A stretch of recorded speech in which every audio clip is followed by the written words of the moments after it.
Hey guys, I did like one book review on here before, which if you go back through my videos, it wasn't that long ago, so you can view that if you haven't watched it already.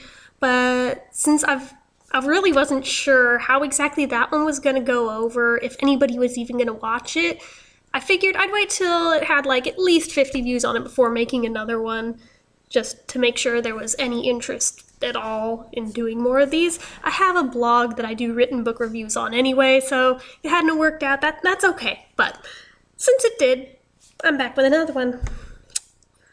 This one is not a happy-go-lucky little book. I mean, that seems weird to say given that the last book that I reviewed on here was about a dying girl, but by comparison, that was fluffy puppies and kittens practically, because this book, oh my gosh, pretty much by the end of the first couple of chapters, I was severely questioning my life choices of what I'd chosen to read.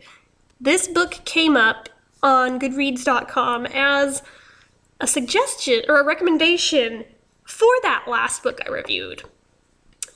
It's called Sickened, The True Story of a Lost Childhood by Gregory. This book, it made me so upset on so many levels, I can't even begin to tell you. Just the fact that this one's not a fiction novel. This one is a true story of something that actually happened to somebody, that a parent actually intentionally inflicted on their child. I have a lot of feelings about that, just in and of itself.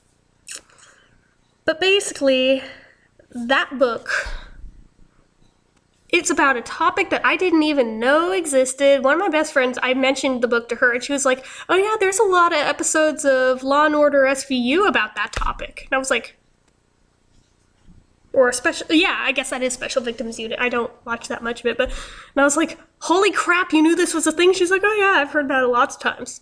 She's all into crime shows and stuff, so I'm really not, but I was just like, what the crap? So anyway, you're probably wondering what it is now.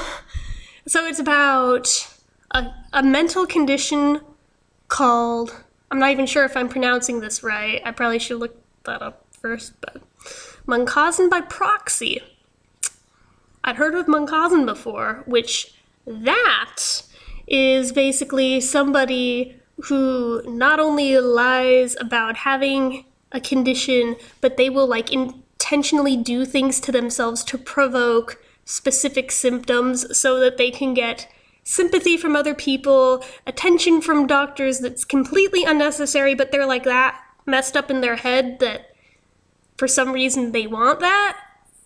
Speaking of somebody who's had major health problems their entire life, I can't fathom somebody willingly wanting to do that, but yeah. Anyway, so that's what Munchausen is. Munchausen by proxy is apparently when a caregiver, usually a parent, but some people have done it to like elderly patients, but usually it's a parent to a parent who abuses the child in a way to provoke symptoms of a specific illness or illnesses to also get unnecessary medical attention and sympathy out of people and general attention, and it's messed up. I did not know this was a thing that anybody ever did or would do. I'm just like,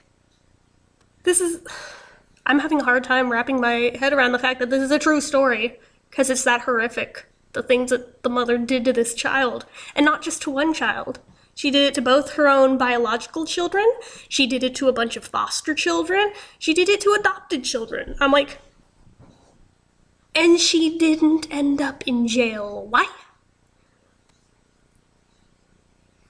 It's so fucked up.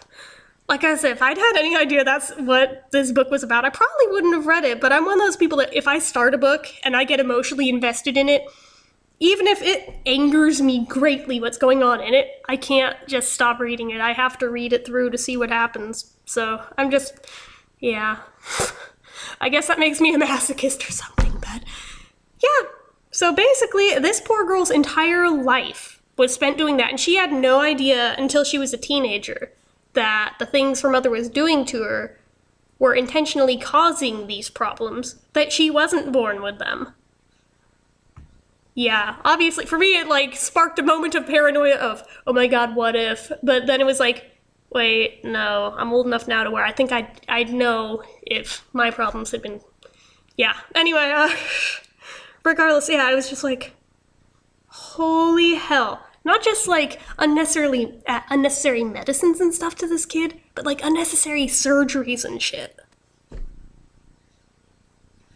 The fact that this girl survived is amazing, because I ended up doing a little bit of research on this because I was just so in disbelief that this was a real thing that I, like, Googled the condition.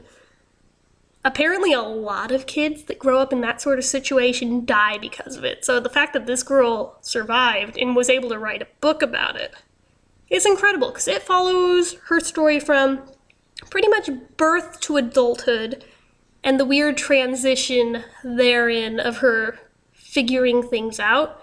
And she even tried to give her mother a second chance and come back as an adult and try to forgive her, and was just horrified to find out she was doing it to her adopted children at that point.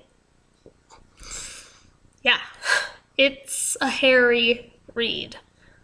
I don't know that I'd say I'd recommend it, because, I mean, although it's well written and all, it's so disturbing. I mean, I guess if you're into that sort of thing, it's interesting, if nothing else, but it's very, very disturbing. Usually I sail through books, but because this one kept making me so angry that it's true, I kept having to put it down, and then would come back to it and then get angry again and put it down again, and just... Oh, my God. People suck.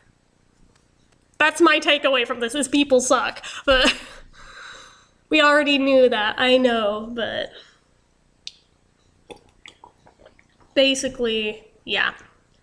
Just...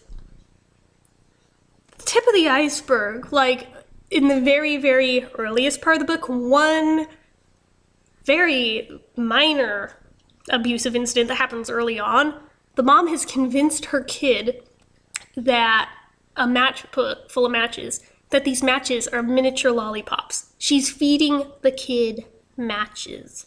The kid has no idea that they're not lollipops. People suck. People really suck. And like I said, that's a tip of the iceberg. That is tame compared to a lot of the stuff that goes down in this book. I'm so in disbelief that somebody would do that. Any of it. And all of it. On purpose.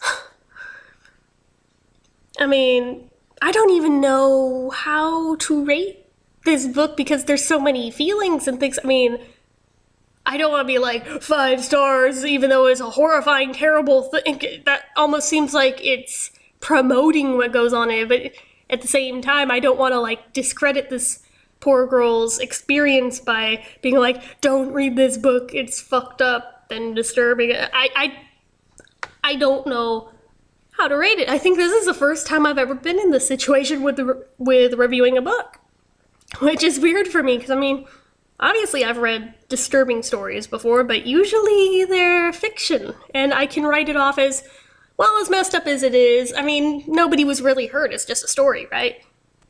But this one's not. This one is true, so it's like, I don't know how I feel about that.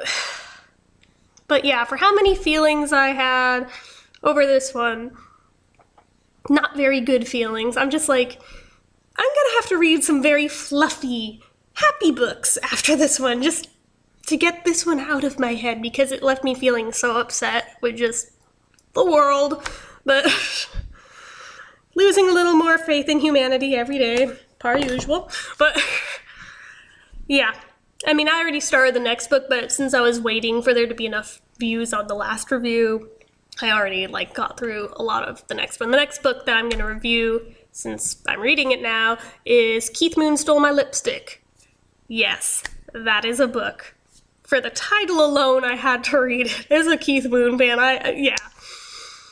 That one, I'm trying to figure out if that one's truth or fiction. I need to, like, look it up online, because it's written in a way where it sounds like it could have happened, but at the same time there is so many celebrities involved in it that I'm like, is this like a fan fiction thing, or is this real? I can't really tell. The line is kind of blurred on this one and doesn't really disclose anywhere in the book, which it is. So I'm like, I need to look that one up.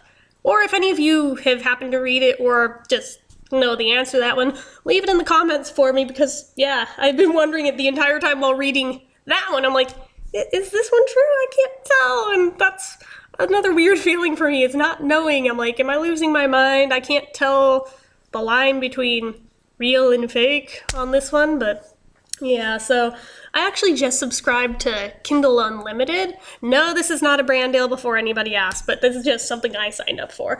But yeah, it's not exactly what I thought it was. I thought it would like grant you access to all of Amazon's ebooks, but no, it's just some of them are available through it, some of them are not. I'm not really sure what determines which ones are and which ones aren't, but I was happy to see that like most, if not all, of the Chicken Soup for the Soul books are on there, because I like those, and I kind of wanted to read like all of them ideally. It's why I got a library card again a few years ago, and then was disappointed at how few of those my local library had.